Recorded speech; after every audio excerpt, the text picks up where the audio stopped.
¿no? Esa manera de informar cómo lo hiciste normalmente se llama norma, ¿verdad? O sea, hay una norma que te dice cómo debes de hacer el ensayo para que yo pueda intercambiar información y poder saber si la puedo utilizar o no la puedo utilizar a esa información, ¿no? ¿Qué pasa? Dentro de los polímeros, los valores de los ensayos pueden estar influenciados por varios factores. Puede ser la temperatura, puede ser la humedad, puede ser el tipo de probeta, el equipo, la experiencia que tenga el operario en realizar el ensayo, ¿verdad? Entonces, si yo no normalizo toda esa forma de hacer el ensayo, la información que estoy dando puede ser errónea o puede ser mal interpretada. Por ejemplo, vamos a ver por acá que tenemos acá un ensayo de dureza. Yo tengo acá una probetita de goma, ¿verdad? Y este es un durómetro o un equipo para medir dureza en gomas, ¿no? Si ustedes hicieran un ensayo por ejemplo, de medir la dureza de un metal, ¿verdad? Normalmente lo que hacen es una deformación plástica de la superficie de ese metal de acuerdo a determinados equipos con sus escalas, y lo que miden es la huella que deja en el metal esa fuerza, ¿no? En el caso de los polímeros, como pueden ver, esa deformación está dentro de lo que es el estado elástico de los materiales. Por lo tanto, cuando ustedes retiran la pieza que está haciendo la deformación, el material recupera su forma y no lo pueden medir, ¿no? Entonces lo que se hace es la utilización de equipos que tienen son resortes calibrados, ¿verdad?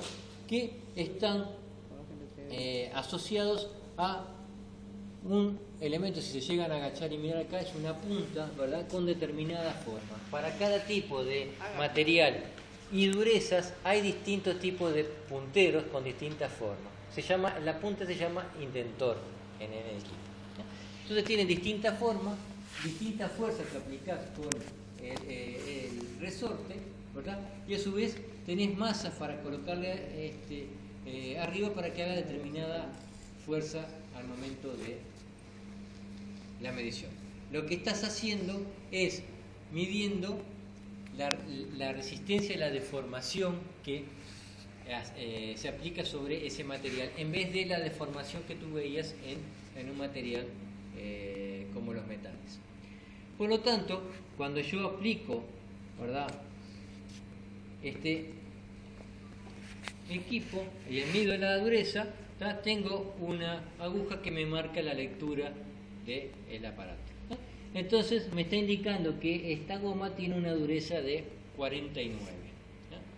Yo hice esta medición de determinada manera. Si yo ahora agarro y hago esto, ¿tá?, ya me pasé a una dureza de 55. ¿tá?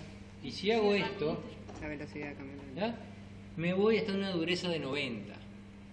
Si yo o estoy utilizando este material o el ensayo como un ensayo de control de calidad o de recepción de determinado material, ¿tá?, y mi parámetro es 45 más menos 5, ¿lo rechazo o lo acepto el material?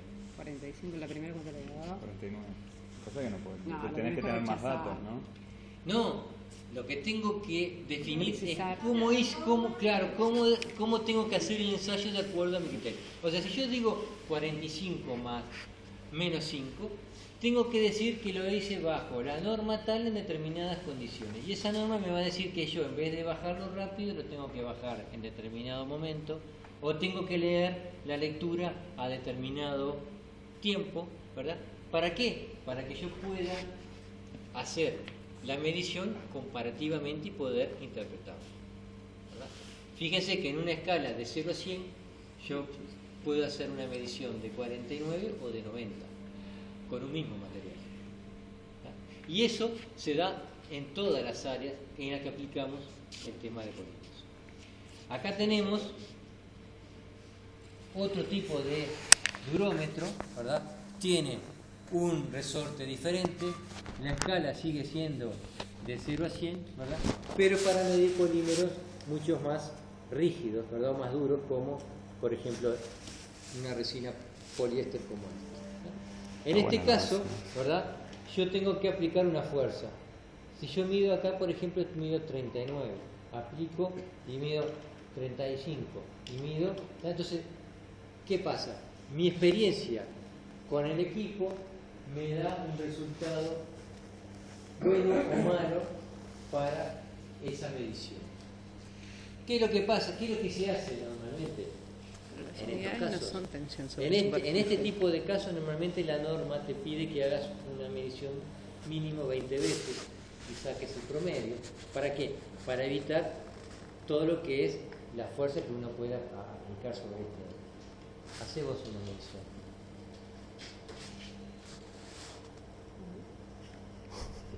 Cuatro. No, 40. Pero ¿En serio? sigue siendo, pero en realidad sigue siendo, tensión sigue siendo fuerza sobre superficie. ¿Eh? ¿Pero cuál es la unidad que te da esto? No, o sea, por ejemplo, No, las unidades son diferentes. O sea, Por eso. acá, por ejemplo, en gomas se habla de dureza short. Pues, sí. Por eso. En estos materiales, dureza barcode. ¿tá? Pero no hay algo como más automático, más que la mano de uno y la fuerza. Hay equipos. Lo que se está llevando día a día es a que esto, por ejemplo, la bajada de esto se haga en forma automática o programada. Claro, que la velocidad- Claro, pero ¿qué pasa? No, o sea, eso, pensá que estos son equipos que tienen más de, o se explican desde hace más de 100 años. Entonces, o sea, la parte de automatización no es tan reciente, digamos. Nosotros no tenemos, por ejemplo, esa forma de automatizar. Es más, antes ni siquiera venían con soporte, venía solo el relojito y lo tenías que aplicar sobre la goma como en esto. Y se sigue aplicando hoy en día en muchas industrias. Entonces, sí, hay metodologías para poder hacerlo mucho más automatizado y con menos error. Si no, que haces eso de que lo tomás como varias veces. Claro, y partir- tenés que hacer la norma y tenés que capacitarte para saber, o sea, agarrar patrones y saber que, por ejemplo, este patrón te dice que es Sí, pero igual no entiendo 25, cuál es la tenés que unidad. saber cuántas veces hacer la prueba y ensayar y tener práctica para saber qué te tiene que Este ver. es otro, Está. ok. Pero igual, una consulta porque me parece que venía lo único. Si bien son escalas, digo, o distintas, la unidad igual está relacionando tensión sobre superficie. Sí, o sea, tú estás midiendo la fuerza que aplicas sobre un resorte.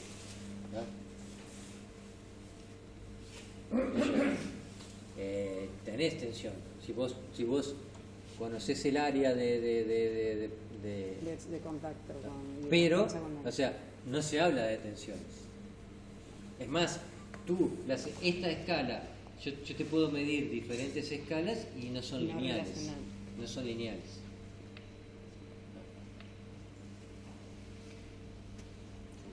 Unidades misteriosas. Bueno, eso depende, la calibración va a depender de la frecuencia de uso, ¿verdad? Y lo que tengas que medir. O sea, normalmente, si los equipos son buenos, capaz que cada un año. Si tienen mucho uso, capaz que cada 6 meses. Si sos muy estricto, tenés que calibrarlo antes de usarlo. Eso depende un poco de... ¿Eh? En el tema de durezas, en el caso de durezas, no hay, o sea, acá el organismo que calibra o que tiene los patrones es el lato. Pero el lato no tiene patrones trazable de dureza. O sea, el lato tiene este mismo durómetro y tiene una gomita que dice que fue calibrada o medida en otro laboratorio. Entonces, ellos lo que hacen es un ensayo de comparación con No tiene unidad. el equipo de ellos con el equipo mío. Bueno, ven que la probeta se está deformando. Tocaste. No nos olvidamos de eso, la dejamos. No se tocó nada. Si ustedes ven, digamos, la zona, la probetita que tenían hoy.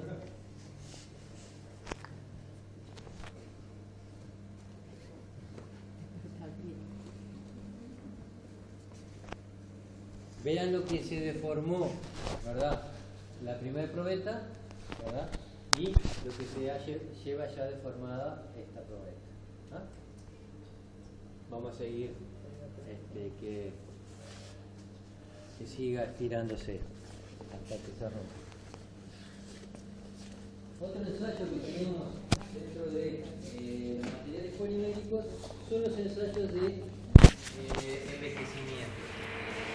Cuando hacemos ensayos de envejecimiento en polímeros, lo que estamos tratando de determinar es cuál es la vida útil de esos materiales, ¿verdad? O sea, una manera de bueno, cada determinado tiempo vos tenés que cambiar ese material porque perdió propiedades. Tanto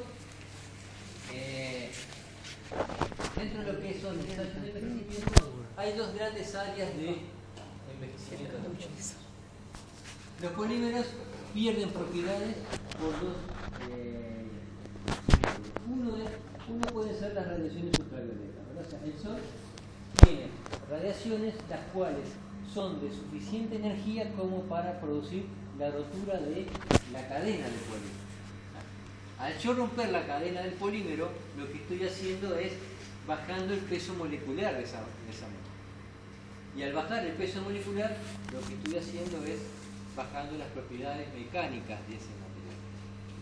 Por lo tanto, yo acá lo que hice, no miren mucho, pero acá tenemos una estufa de envejecimiento por radiación ultravioleta. Si ven acá, ahí está actuando la radiación ultravioleta. Entonces yo lo que hice es poner una muestra de un determinado polímero. Vamos a sacarla, ¿verdad? Esto es un pedazo de una luminaria de las que se usa, es un policarbonato, ¿verdad? O sea, lo que llaman el vidrio sintético, ¿verdad? Que se usa, la usan en tendencia para colocarlos en las luces de la calle. ¿Qué características tienen estos materiales? Que están a la intemperie, ¿verdad? Yo acá tengo el otro pedazo, ¿verdad? Sin envejecer. ¿Tá?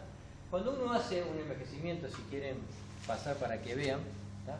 Cuando uno hace un envejecimiento lo que hace es comparar una determinada propiedad del material antes de envejecerse y después. En este caso, por ejemplo, un ensayo típico que podríamos hacer es un ensayo de impacto, ¿verdad? ¿Por qué? Porque las luminarias, normalmente las roturas que se producen son por dos factores. Uno es climático y vandálico. Exactamente, y el otro es el vandálico, ¿verdad? O sea, normalmente climático, cuando se produce una granizada, lo que sea, el material recibe un impacto, ¿verdad? Y el material tiene que absorber esa energía de impacto. El otro es el vandalismo, ¿verdad? O sea, uno pasa, agarra una piedra, y trata de romper. Como viveza criolla que tenemos, ¿verdad? Y trata de romper la luz. Entonces, ¿qué es lo que hace uno en un ensayo de envejecimiento? Mediría la energía que absorbe el material sin envejecer y la energía que absorbe envejecido. Y se pone parámetros, ¿verdad? En el cual uno puede correlacionar de cierta manera tantas horas de estufa a tantos meses de uso, ¿verdad? Y de acuerdo a eso dirá, bueno, cada 3 años, cada 5 años, cada 1 año tendré que cambiar la luminaria. ¿Qué otra cosa observaron dentro de la probeta ensayada? Cambia el color. Esa es otra de las características que tiene como muestra un material que envejece, ¿verdad? Pierde el color, ¿verdad? Y por lo tanto, en este caso, un material que tiene que ser translúcido para que deje pasar la luz, al perder esa translucidez, pierde eficiencia de iluminación. Está como especificado en cuánto se admite. Sí, tú podés, o sea, hay equipos para medir la transparencia de ese material y vos hasta determinado valores se acepta y no se acepta. Sería otro ensayo que vos podés utilizar como parámetro de durabilidad de ese material. ¿Qué hacen los fabricantes para que estos materiales duren. Lo mismo que hacemos nosotros cuando vamos a la playa. ¿Qué hacemos cuando vamos a la playa? Nos ponemos protectores solares, ¿verdad? Bueno, los polímeros también usan protectores solares. ¿Por qué? Porque así la vida útil de esos materiales se ve favorecida, ¿verdad? Yo puedo utilizar polímeros de menor calidad y con estos materiales darle mayor durabilidad. Por eso, uno de los errores más grandes que hay en toda ciudad que va a gestionar sus residuos sólidos, ¿no?, es enterrar los plásticos. Cuando uno entierra los plásticos, lo que hace es eliminar el elemento que los puede degradar, ¿no? Si bien la degradación solar puede llevar decenas de años, ¿no?, enterrado no se degrada. Puede pasar cientos de años sin verse afectado. Si tú a estos materiales pudieras llegar a degradarlos de tal manera de que el tamaño de esa molécula de polímero pueda ser utilizada como alimento, las bacterias lo degradarían.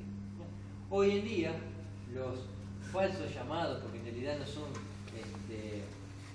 bioplásticos o que ustedes van a ver en las bolsitas de los supermercados que dicen óxido reductor, no sé cuánto, todo eso, ¿no?, es falso, porque en realidad lo que están haciendo es poniendo en las moléculas de polímeros moléculas de algún material que es fácilmente degradable, ¿verdad? Ponen celulosa o algún otro material. Entonces, ¿qué es lo que hace? Se produce la rotura del polímero, pierde propiedades y el material lo que hace es desgranarse. Pero quedan partículas pequeñas, no es que es biodegradable, no, queda nada más que en pequeñas partículas y se disimula.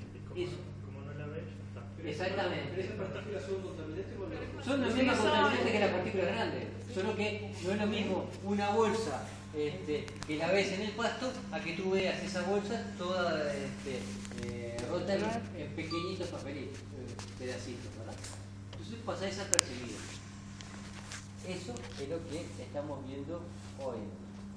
Vos para tener, ¿qué pasa? Si vos usás un material biodegradable, no te sirve como envase, porque si tú agarrás una bolsa y se te moja, y se te degrada y se te rompe, ¿verdad? O agarrás comprás, no sé, un queso que lo tenés envasado al vacío, las propias bacterias y microorganismos que trae el queso se comerían la bolsa y no te serviría como envase, ¿no? Entonces, lo que por un lado es bien para el medio ambiente va en contra del uso del material, ¿no? Lo más lógico y correcto es reciclarlo, reutilizarlo. ¿Por qué? Porque a la larga el petróleo se va a acabar y no va a haber de dónde obtener estos materiales.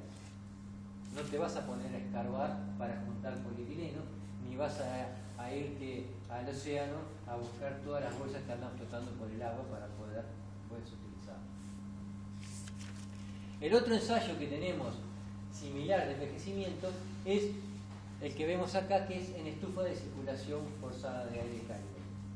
Acá el mecanismo de ataque es diferente. Acá no es por la radiación ultravioleta, sino por medio del oxígeno del aire, ¿no? El oxígeno actúa formando una reacción química y puede llegar a romper determinados puntos de la cadena del polímero, ¿verdad?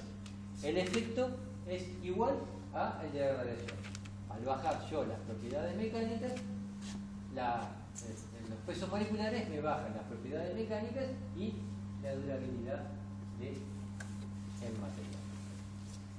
Si ven, el material sigue deformándose.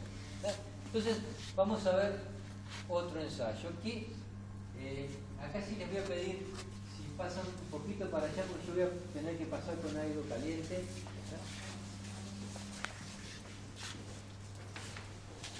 Con esto acá, con este espacio acá. Yo acá lo que tengo es una pieza fabricada en PVC.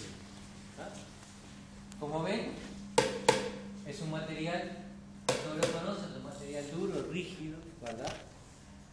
Y lo que hice fue calentar esta misma pieza, ¿verdad? Y llevarlo a la zona entre la temperatura de fusión y la temperatura de transición. Lo que veíamos en la curva que llamábamos el estado gomoso o estado raro. ¿Tá? Para que ustedes vean que este material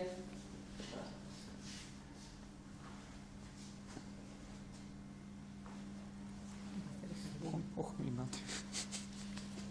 Ah, reír. cuando uno habla que se comporta como una goma, Es de verdad. ¿verdad? Es una goma, ¿verdad? Sala.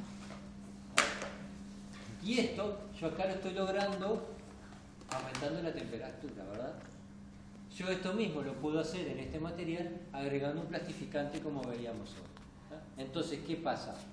Bajo la temperatura de transición vitrea hasta llegar a la temperatura ambiente. Por lo tanto, de esa manera logro que el material se comporte como una goma. Si acá esperamos un ratito, yo si lo dejo así, cuando se solidifique le va a quedar así, ¿verdad? Qué bueno. Lo dejamos aquí para que vean que no es otro material, o sea, es la misma pieza. Como ven, si comparan, hubo un cambio de color, ¿verdad? Eso es típico de un proceso de degradación, pero además este ensayo también sirve para analizar el comportamiento de las moléculas. ¿Y a qué voy? Esta pieza, ¿verdad?, tiene un molde con esta forma, ¿verdad? Entonces, cuando yo voy a fabricar un material de estos, termoplástico, ¿verdad?, tengo que llenar el molde con mi material en estado líquido, ¿verdad?, enfriarlo para que solidifique y desmoldar y sacar la pieza. Volver a calentar el molde, volver a llenar con el material líquido, enfriarlo y volver a sacar la pieza. Esto, en los materiales poliméricos, tiene una frecuencia que va de pocos segundos en la fabricación, ¿verdad? Que es lo que lo hace tan competitivo en términos de productividad. Además de ser un material barato, tiene una productividad enorme, ¿tá? Entonces, ¿qué pasa? Esa productividad, cuando yo la estoy utilizando, puede llegar a afectarme el desempeño de la pieza. Y vean a qué voy. Si ustedes observan en esta pieza, por ejemplo, ¿verdad?, tienen dos puntitos, ¿tá?, que parece como si fuera una deformación en la fabricación, no está todo lisito. ¿Qué son estos dos puntitos? Son los dos puntos por donde entra el material a el molde, ¿tá? Yo tengo el material, el molde cerrado, caliente, ¿verdad? Y del otro lado tengo mi polímero caliente y en estado líquido, ¿tá? Entonces, cuando voy a introducir el material adentro del molde, lo introduzco con gran presión y a alta velocidad, ¿verdad? ¿Por qué? Porque tengo que llenar el molde rápidamente para desmoldar y sacarla y fabricar la siguiente pieza, ¿tá? Entonces, cuando yo tengo el polímero en estado líquido, tengo los famosos ovillitos de los tallarines, todos armaditos, preciosos dentro de la máquina que va a inyectar acá. Cuando yo le doy la orden de introducir el material en el molde, esos ovillitos que están dentro de otro recipiente tienen que pasar rápidamente por este orificio angosto. Por lo tanto, al yo aplicar presión y mover esas moléculas, esos ovillitos se empiezan a estirar y a deformar, ¿verdad?, hasta que pasan adentro del molde. Una vez que pasan dentro del molde, empiezan a recorrer todo el molde para ir llenando. Entonces, el ovillo que estaba todo estirado y deformado va a buscar su forma estable, que era la del ovillo. Entonces se va a empezar a enrollar de vuelta. Entonces, cuando llega acá, se enrolló, se fue enrollando, pero las últimas moléculas, cuando yo las ingresé, ya tengo que enfriar de golpe para poder sacar la pieza del molde. Por lo tanto, las últimas moléculas de polímero me quedan estiradas, ¿tá? ¿no? No les doy el tiempo a que se puedan enrollar y quedan estiradas, ¿no? Ese efecto, ¿verdad?, en estos materiales produce lo que se llama un agrietamiento o un descascaramiento superficial. Esto que ven acá, que es un caso exagerado, ¿verdad?, es lo que pasa con el material cuando se produce ese efecto de una fabricación equivocada. Pero eso es cuando yo apuro para tener más competitividad, para tener Claro, más producto. yo puedo hacer eso, también puedo hacerlo utilizando un material de menor calidad, agregarle cargas para disminuir el costo del material y todo eso genera problemas en el proceso de fabricación. Y el espesor, para cuando vos lo inyectás el líquido, que el espesor sea siempre el mismo.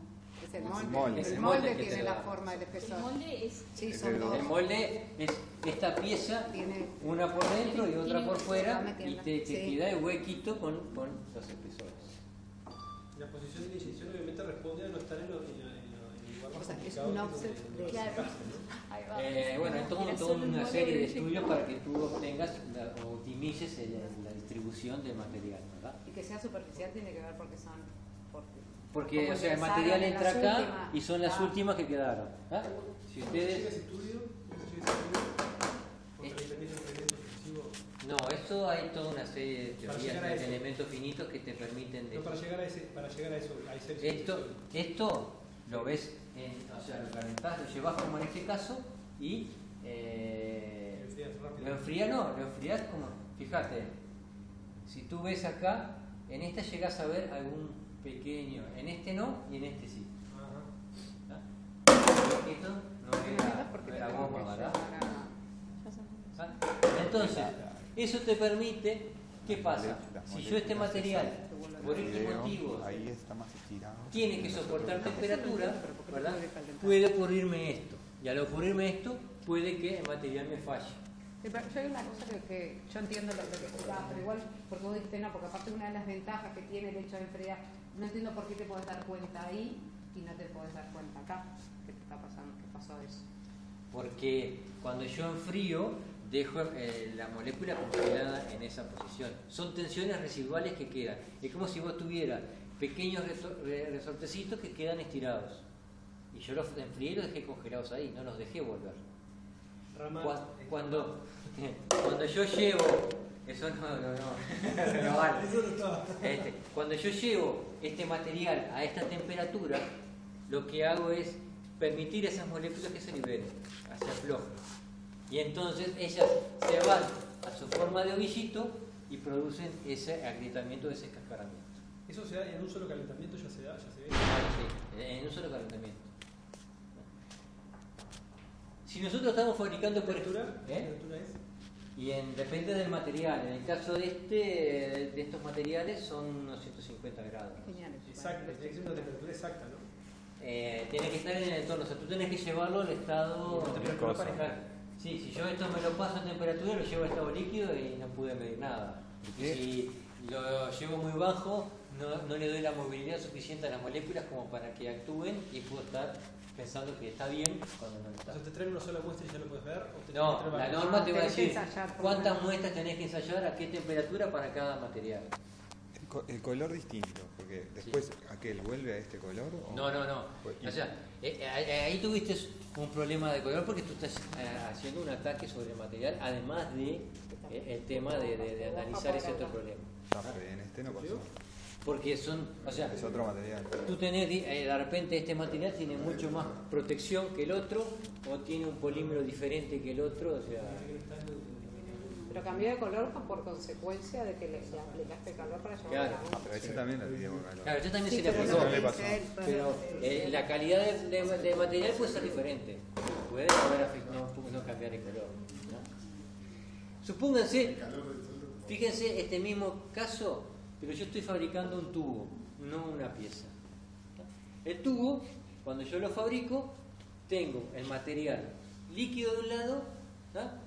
Tengo la matriz con la forma del tubo, la boquilla, ¿verdad? Y del otro lado tiene que estar frío, porque si no se me deformaría y no podría obtener nada, ¿verdad? Entonces, ¿qué estoy teniendo? Un material caliente de un lado de la boquilla o del molde y frío y sólido del otro lado. ¿No?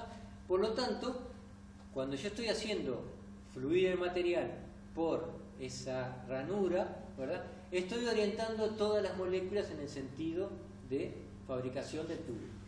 Por lo tanto, en el tubo, todas las moléculas me quedan alineadas en el sentido longitudinal, ¿verdad? Porque apenas sale, yo ya lo enfrío. Entonces, ¿qué pasa? Cuando uno fabrica esos tubos, la norma le va a pedir o le va a exigir determinada calidad de terminación en lo que respecta a tensiones residuales. ¿Por qué? Supónganse que ustedes tienen que hacer una cañería de 1000 metros. ¿Ah? Supónganse que les toca en Salto o en Artigas, ¿verdad? Y en verano está sobre una superficie, no sé, hormigón o un coso, y puede levantar 60, 70, 80 grados de temperatura esa cañería. ¿Qué pasa? Esa temperatura puede ser suficiente como para liberar esas tensiones. Entonces, en el tubo, en vez de producir este descascaramiento, lo que produce es una contracción. Entonces, supónganse que esa contracción sea de un 2%, de 1000 metros estamos hablando de 20 metros. Cuando ustedes llegan allá les faltan 20 metros de cañería. Entonces, ¿qué van a decir? Me robaron vino uno, cortó la cañería y me robó la cañería. Entonces, ¿qué pasa? Tú eso lo tenés que controlar haciendo determinados ensayos, como en este caso poner un pedazo de tubo y medir esa contracción. La norma te va a decir cuáles son los criterios de aceptación de contracción, y cuando tú diseñás esa cañería tenés que prever esas contracciones o dilataciones que pueda haber en la cañería para que no se te produzca un fallo por ese motivo. Los caños que cumplen con un I se supone que pasa ahí. Los caños que están certificados lo que tienen es determinados parámetros de control. Volvamos al ensayo nuestro. ¿Ven que no ha roto la probeta, verdad? Sí, tenemos acá la probeta original. La unión en el fin.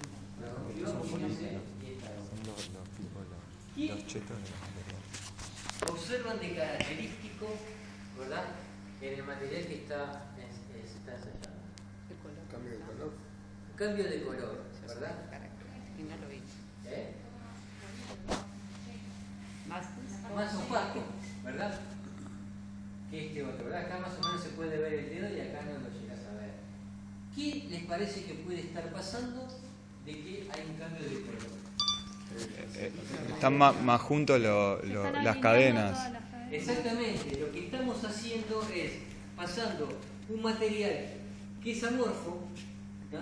Y cuando es amorfo el material es transparente, a un material que por alineamiento de las moléculas le estamos dando una estructura cristalina. Al ser una estructura cristalina pierde esa transparencia y se empieza a poner más opaco. Y eso es lo que estamos observando. Por lo tanto, además de medir una resistencia de rotura, ¿verdad? Estamos cambiando la estructura de ese material al momento de la rotura. Lo cual, si nosotros viéramos la curva de rotura, veríamos que al momento de la rotura nosotros vamos a tener un aumento de fuerza hasta que llegamos al momento de que pasamos la parte elástica, ¿verdad? Esto solo lo puede hacer con los termoplásticos. Si medimos fuerza y deformación, ¿no? Tendríamos un principio que sería recto, que es la parte elástica. Después llegamos a una especie de máximo, ¿verdad? Y después baja y tiene todo lo que es la parte de deformación plástica, que es lo que estamos viendo. No sé si funciona, pero estaba ya. No, pero ¿se puede borrar? Sí. No, a ver si escribe. Está muy bueno. Se ve, tenés una parte elástica, ¿verdad? De deformación. Lo llegaron a ver esto en Sí. una deformación En esta zona de acá tenemos elasticoplástica, donde el material todavía puede recuperar su forma una vez que tú retirás el esfuerzo. Y después de ahí viene todo lo que es la deformación plana, que es lo que estamos en este momento observando. ¿Qué pasa? Al alterar yo la estructura de cómo está ordenado el material, al momento de la rotura yo voy a ver un pequeño aumento de la fuerza. ¿Por qué? Porque estoy pasando de un estado amorfo que era original a un estado cristalino más ordenado. Y todo estado cristalino tiene mucho más resistencia mecánica que un estado amorfo.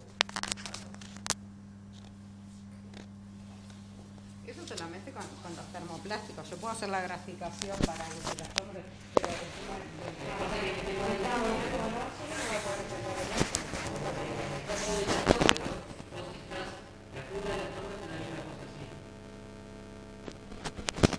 pero no me va tan bien. No ves, no llegas a difícilmente pases de esta zona de acá. Siempre es una zona elástica. Por eso son ustedes. Eso sí, pero miren, de las tomas, estas son las termoplásticos. En la forma que tienen que ser las cámaras, voy a poder ver el cambio en la coloración. Por ejemplo, no se puede ocurrir. Porque ¿qué pasa? Tú cuando tenés un termoplástico, ¿verdad? Tú tenés una moneda, ¿verdad? Tenés dos moléculas inicialmente, ¿verdad? Y hago un esfuerzo de tracción, ¿verdad? Y yo lo que tengo acá son todos enlaces secundarios. Cuando hago la extracción, ¿verdad? Los enlaces secundarios están acá. Estos enlaces secundarios, cuando tengo un electrodo de termorrígido, acá yo tengo, cuando hago el ensayo, lo que tengo es esto. Yo sigo manteniendo el enlace. Entonces, estoy en esta parte y cuando rompo, corto así. Entonces, tiene una situación como no hago la deformación plástica que tú ves. Por eso tengo ese ensayo. Estos enlaces no te dejan llegar a esa. El termorrígido sí tendría más. Por lo tanto, esto es mucho más rígido, sentirse de forma mucho menos. La culpa sería no ser más rígido así.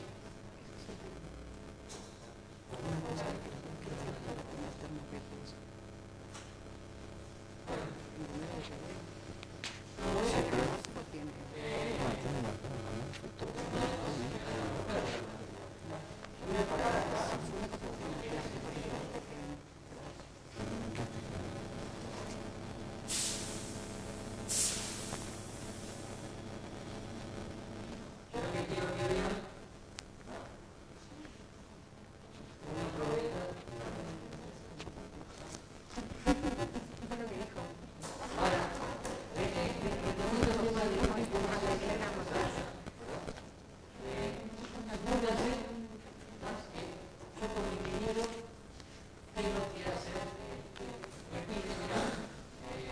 tengo un puente que tiene determinada altura, queremos poner un jueguito de escalera. Se ponga una red con unas cuerdas y se tire y haga. Entonces yo tengo ese material para hacer el ensayo. Ustedes, ¿qué modelo usaría de deformación para realizar el diseño de las cuerdas esas que tienen que soportar la carga?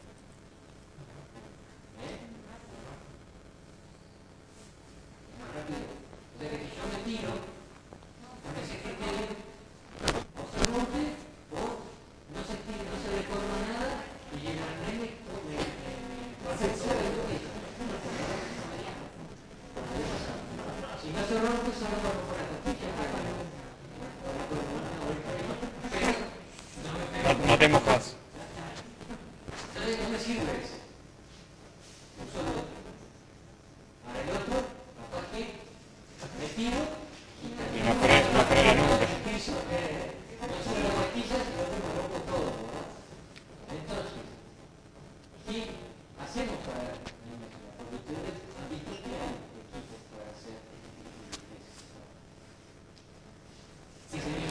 cuánto es que se estira en realidad, cuánto se... La sección. Realmente, en muchos casos, ¿verdad? El ensayo, por más que me diga determinadas condiciones de cómo hacerlo, yo voy a tener que hacer una simulación o utilizar criterios de cómo lo voy a utilizar para poder estimar y estudiar cada caso. ¿Ya? Normalmente cuando ustedes van a un juego de esos, ¿ya? lo que se hace es, ya se tiene un niño o se tiene una persona de 200 kilos, ambos tienen que hacer el mismo recorrido en el aire y oscilar la misma manera. ¿Cómo se logra eso? Bueno, en vez de usar una sola cuerda, se ponen gran cantidad de cuerdas y se van sacando o poniendo de acuerdo al peso que se estima que tiene cada persona. ¿No? Como yo sé la fuerza que aplica la gravedad, yo puedo estimar cada tantas cuerdas cuánto se deforma, ¿verdad? Y mantengo de esa manera que todo lo que va a hacer